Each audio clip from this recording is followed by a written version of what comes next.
नमस्कार मंडळी, मी जान्हवी उवाच या माझ्या यूट्यूब चॅनलवर आपल्या सगळ्यांचं अगदी मनापासून स्वागत. संधी प्रकाश दाटून आला की मन कातर होतं आणि अशा कातर वेळी जुन्या आठवणींची मनात गर्दी होते. माझ्याही मनात जुन्या आठवणी दाटून आल्या. माझ्या जुन्या आठवणी आज तुमच्यासोबत शेअर करते.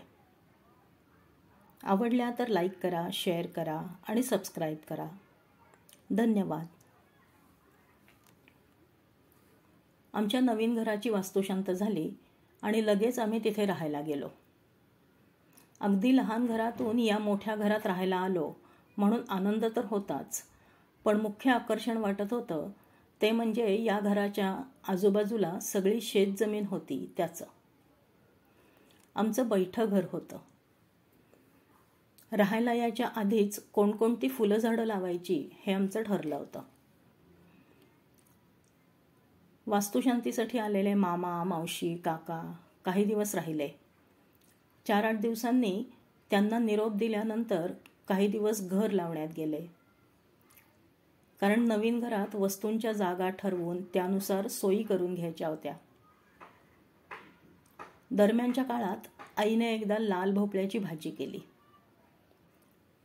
त्या भोपळ्याच्या बिया तिने बाहेरच्या बाजूला ठेवल्या होत्या. त्या कधी रुजल्या आणि कधी वेल तयार झाला आम्हाला कळलं देखील नाही. त्याची पानं दिसू लागल्यावर आम्ही त्याला रोज पाणी घालू लागलो, पण इतकंच. काही दिवसात त्या वेलाला एक मोठं पिवळ्या रंगाचं फूल आलं. आम्हाला खूप आनंद झाला. आता आम्ही रोज निरीक्षण करू लागलो.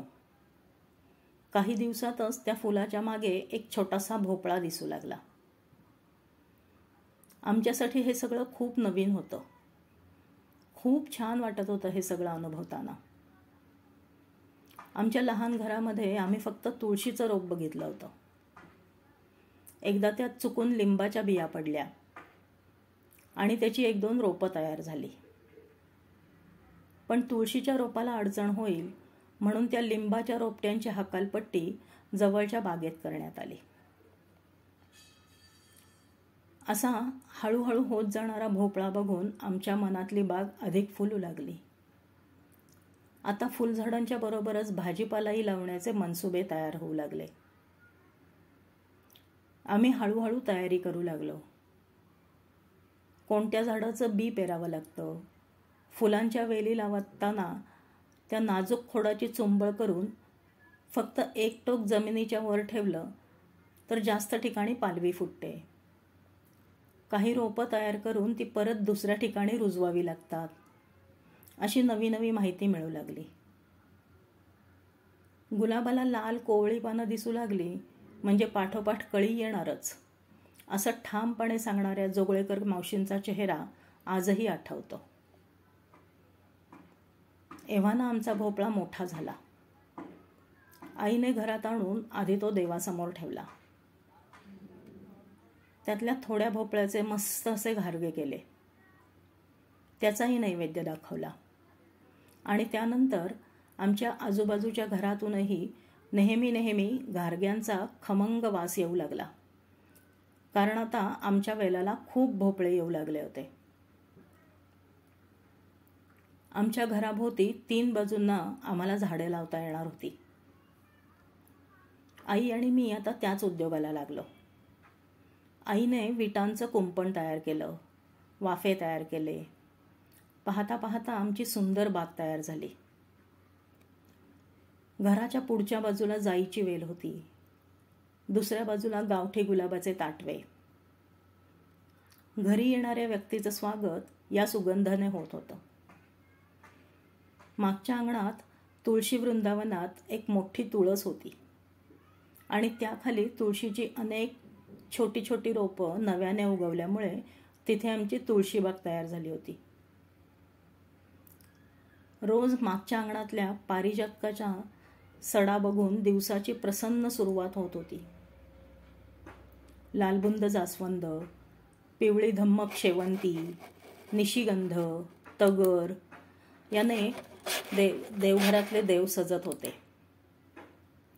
तर डेलियाच्या केशरी फुलांनी बाहेरच्या खोलीची शोभा वाढत होती. कुंदाच्या आबोलीच्या गजऱ्यांनी माझी लांब वेणी झाकून जात होती. घराच्या मागच्या बाजूला आम्ही भाजी लावली होती. तोंडली, घोसाळी, दोडका, कारलं यांचे वेल होते. भेंडी, गवार, वांगी यांची छोटी छोटी झाडं होती. मेथी, पालक, मुळा, कांद्याची, लसणीची पात अशा पालेभाज्या होत्या. साधे पोहे केले तरी आपल्या बागेतला ताजा ताजा कढीलिंब, मिरची, कोथिंबीर, लिंबू, आहा, तृप्ती तृप्ती म्हणतात ती हीच ना. घराच्या मागच्या बाजूला 2 प्रकारचे पेरू, पपई, नारळ, आंबा अशी मोठी मोठी झाडं होती. मी कॉलेजमधून आल्यानंतर आई आणि मी रोज आमच्या बागेत बसून जेवण करीत असू. आई काकांच्या, आमच्या बाबांना आम्ही काका म्हणत असू. त्यांच्या अपार कष्टाचं साकार रूप म्हणजे आमचं हे तृप्त करणारं घर. आजही त्या झाडांच्या रूपाने आई आणि काका आम्हाला आशीर्वाद देत आहेत याची मला खात्री आहे. धन्यवाद.